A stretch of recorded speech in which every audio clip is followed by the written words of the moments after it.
Hello, this is Rob Grimes with the IFBTA, and today we have the pleasure of welcoming one of our newest global industry partners, Mako Networks, and Simon Gamble, its president and co-founder. So welcome to the IFBTA.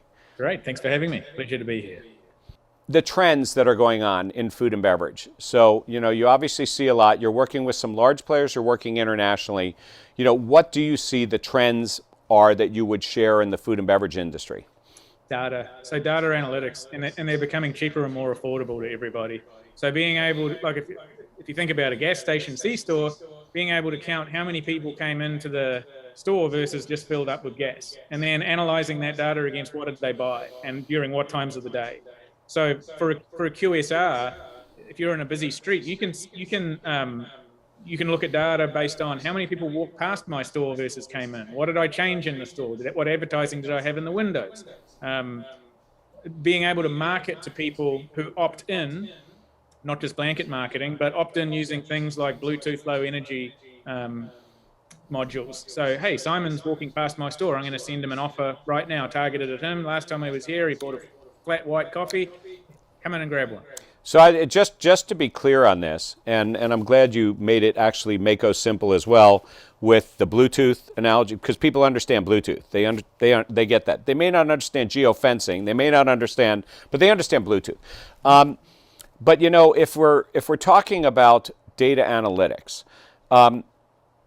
you're actually collecting the data that they don't know is available to them, and you're able to give them that data in a meaningful fashion. So some data, the networking data, we're collecting and presenting in a meaningful fashion. Other pieces of data we can send to systems that we're already using to enhance the data stream that they've got. So one of the things about Mako Simple is we're careful about what data we get. We purposely ignore and don't look at things like credit card data, personally identifiable information, because there's a lot of that flowing across the network. A store owner, for example, has access to their point of sale system.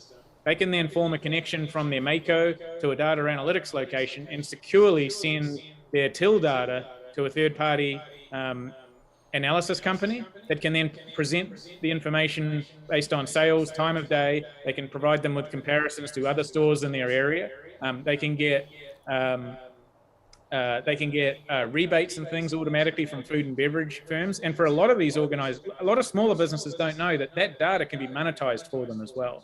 So if you can send that data to an analytics firm, and then the large food and beverage brands will actually pay for that data, which in a lot of cases will pay for the store's network setup. So how that data flows, that's a growing trend, and I think more and more people will start to understand it and how they can benefit from it without massive costs. But they're not enabled.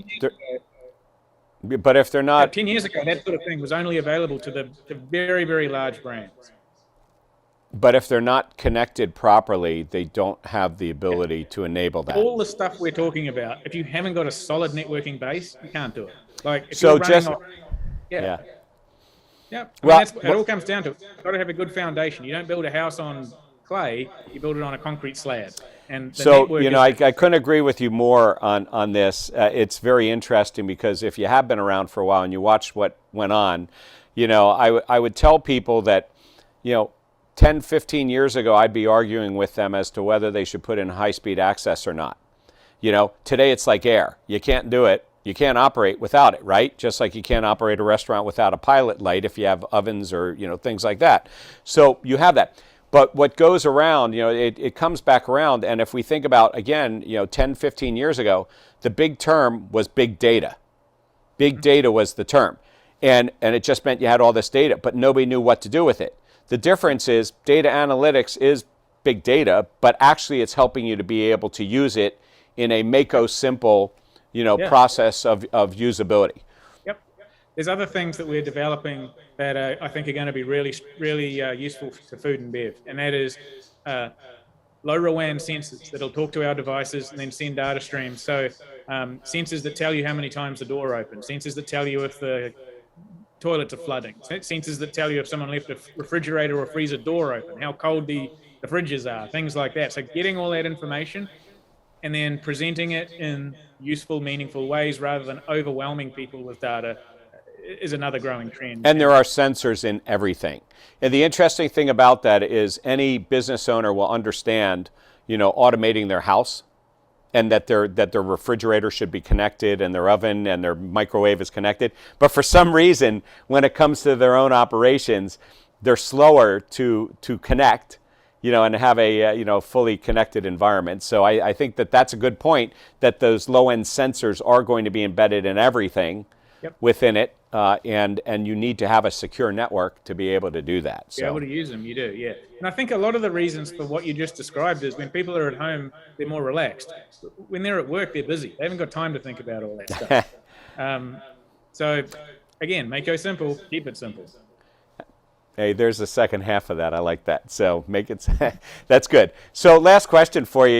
You're a new member, of the IFBTA, and you did say earlier on, you were hoping to work with us to establish further in the industry. But are there some other points, or why do you see, why did you join the IFBTA, or what do you see the actual potential is both for the industry and Mako Networks specifically, and in coming through the IFBTA and being a member? So we want to be a strong and responsible member of the industry. And joining IFBTA gets us in front of customers, but it also or potential customers, but it also allows us to take part in education and hopefully helping develop standards and things that make sense to the industry. We've mentioned multiple times we're strong in oil and gas and C-store, etc. And we're a member of quite a number of the groups and standards bodies in that vertical, and we want to do that in food and beverage. We think we've got a lot to add. We think that by being a responsible, helpful, and sensible member, business will grow naturally because of that. We're really not trying to force ourselves onto members. We want to be part of the ecosystem, and we see IFBTA as one of the best ways of being able to achieve that. And we certainly appreciate your confidence in us to do that, but more so we appreciate Mako Networks joining us as a global industry partner member because of your ability to also share experience, to learn. It's not about the introductions all the time, it's about the sharing piece, and you actually bring a lot to us, bringing in some other industry, global, and other experience, and Makoing it simple for our members to understand. So I want to thank you for joining us today. And again, this is Rob Grimes with the IFBTA, and it's been our pleasure to welcome Mako Networks as a global industry partner of the IFBTA, and Simon Gamble. Thank you. Appreciate you taking the time, and we're really looking forward to meeting some of your members and being part of the team. Thank you.